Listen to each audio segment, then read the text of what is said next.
Hello, everyone. It's Jules from Just Jules. Well, obviously. I've I tried recording this and then I got a call and had to stop. Just as a PSA, that my channel's basically going to be just a little bit of everything. A lot of things that I'm passionate about, I guess. Just things about me that I'd like to share, and especially, knowledge and whatnot, and entertainment and stuff when I read my stories or whatnot. But this got placed on my heart to say yesterday, and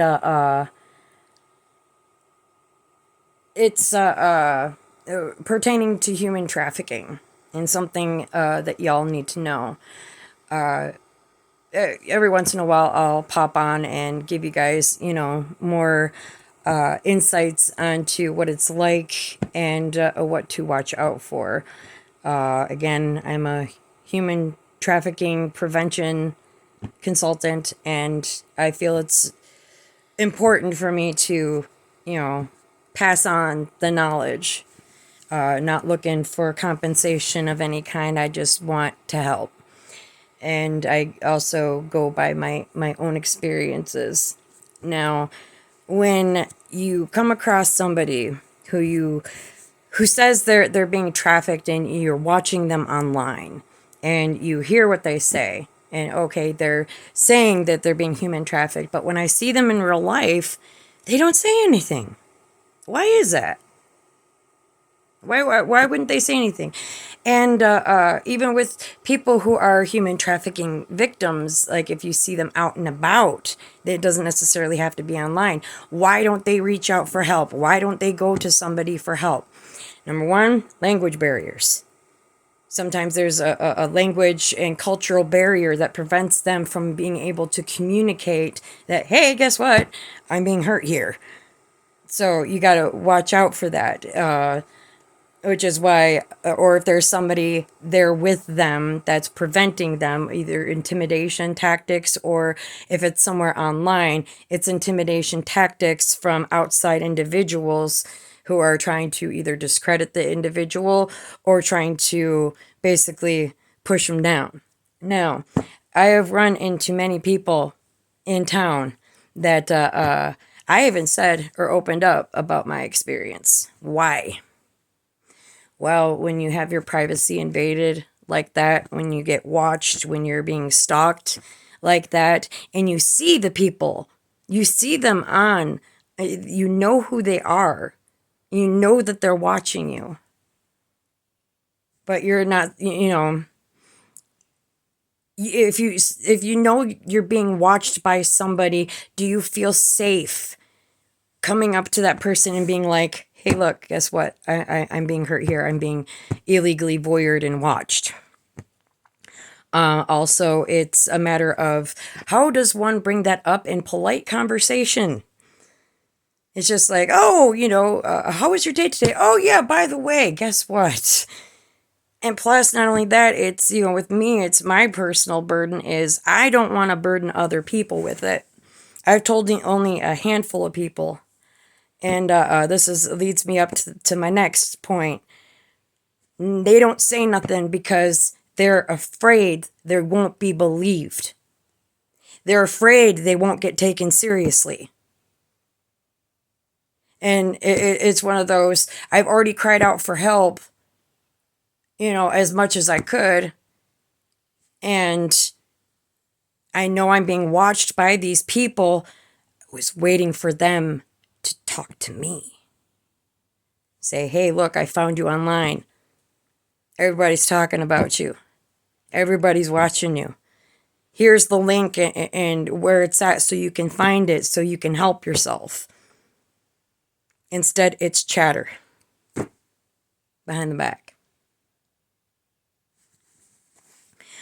Now, if you don't feel safe in your own home, and you know by experience that people haven't believed you, and you're waiting to trust somebody, you're waiting to find out who you can trust, and it happens like that, Yeah, I pick up on things. I know the hints, and I know the songs that are played on purpose in front of me and how it's supposed to make me feel. And I don't like that. It's underhanded and not okay. Um, Aside from that, the fear of not being believed. And in my circumstances, I was right to not trust because I wouldn't have been believed anyway. It's to me, it's a waste of energy and exercise in futility. So what's the point? And you get to that point, and that's why you got to watch out for people who have basically given up. If you see, or if they look like they've given up, if they don't have anybody to turn to. Now, do you think if you talk about somebody and their situation, and you do so around them, do you think that person is going to feel safe confiding in you?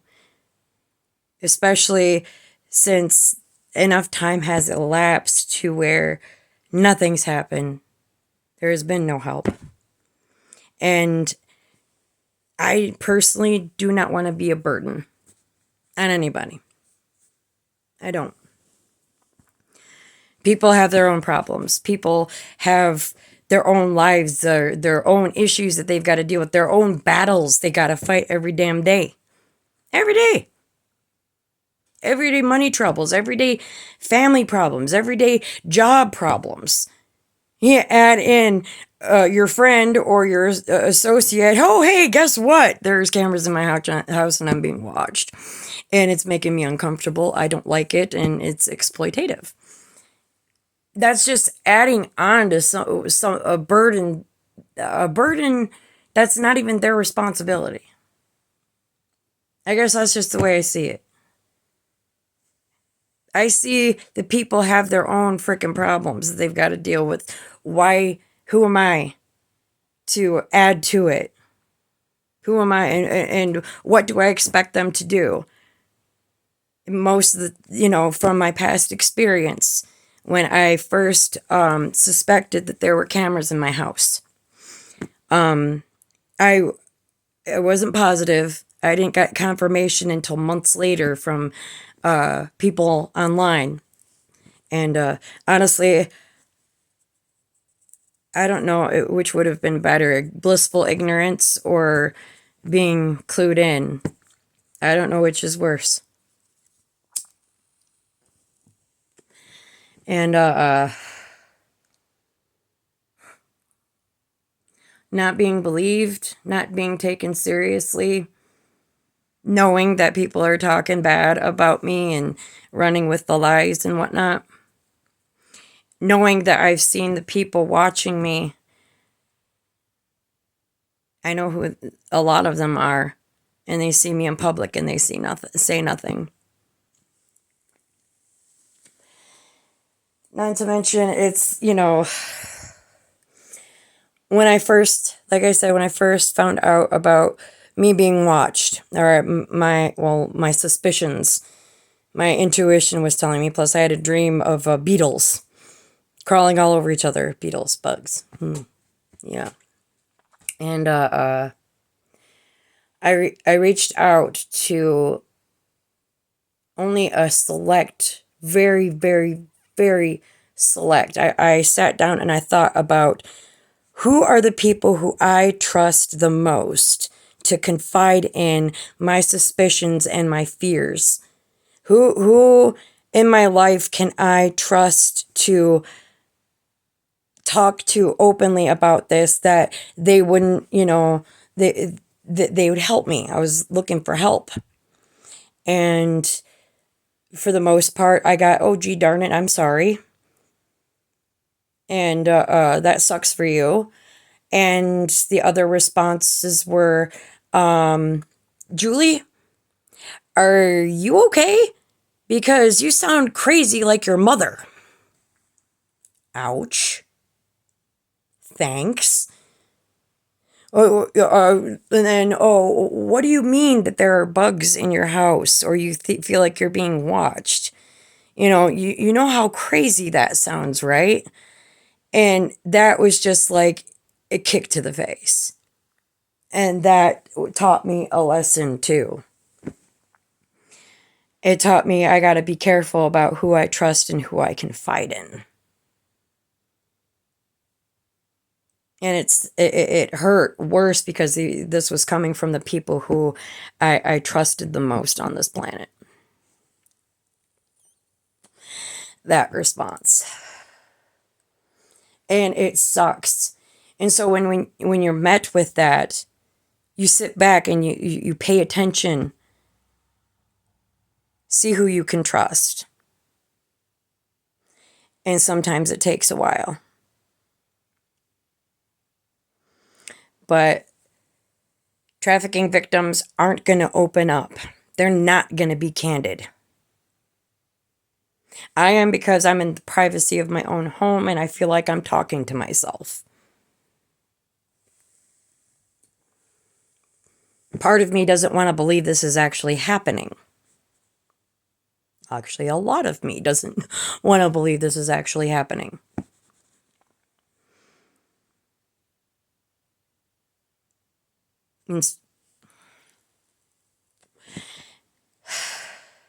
So my predicted responses from people, should I open up, is, are you crazy? Oh, you're just making this shit up. Or, oh, gee, darn it, that sucks. What do you want me to do about it? Or, I don't believe you. Or it's, oh, me?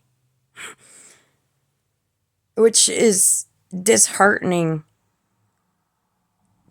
Very.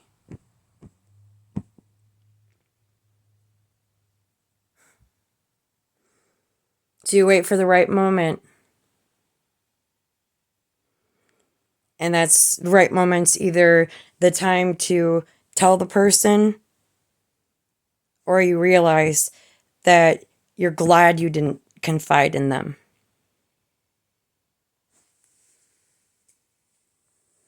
Because all it would do is add more pain.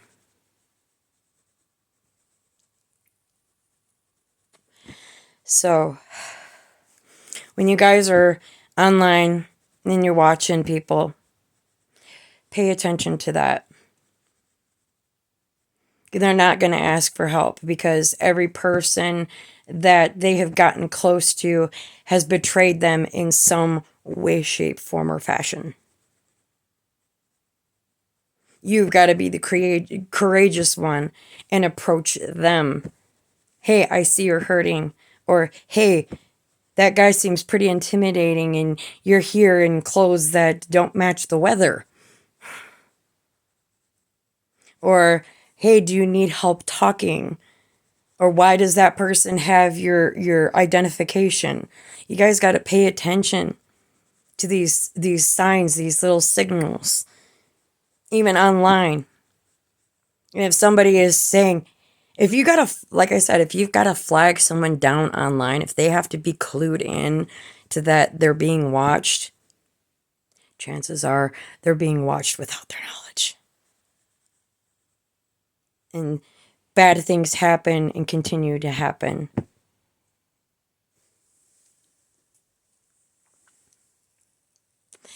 And it's far easier to sit back and say, well, it's her responsibility, or it's the responsibility of the law enforcement. It's the responsibility of, politicians and people in higher ups to prevent this sort of thing from happening. It's somebody else's problem, or it's the problem of the individual going through it. But people sit back either with their popcorn, or they just purposefully look away, or they make very underhanded jabs, kind of pouring salt in the wound. And that sucks. So if you run across anybody online who has trust issues, who doesn't open up, who doesn't know they're being watched.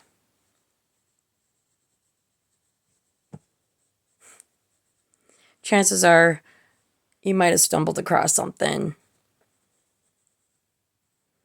And if the person still doesn't know how many people are watching them or where it is, and they keep asking for that information, chances are they still don't have that information. It's being kept from them. So, this is my little 2 cents for the day. Bear these tips in mind, because you could save someone's life. You can save them a lot of heartache. If someone sounds like they're crazy and stuff, if they feel like they're being watched, if they say, hey, some questionable stuff is happening online, and yeah, it's cherry picking is all I gotta say. Anyways, that's it. So if someone doesn't confide in you, or you go, well, why didn't she tell me? If you find out later on that someone you know was being trafficked or being watched without their consent, why did they put their kids through that? I've reached out to cops. Reached out everywhere. Nothing.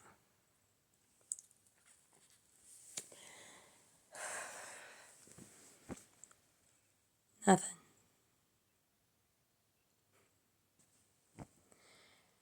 So, with that in mind, keep your eyes peeled. You might be able to help somebody. And I'm honestly believing that I'm too hated to be helped. I have too many people who hate me.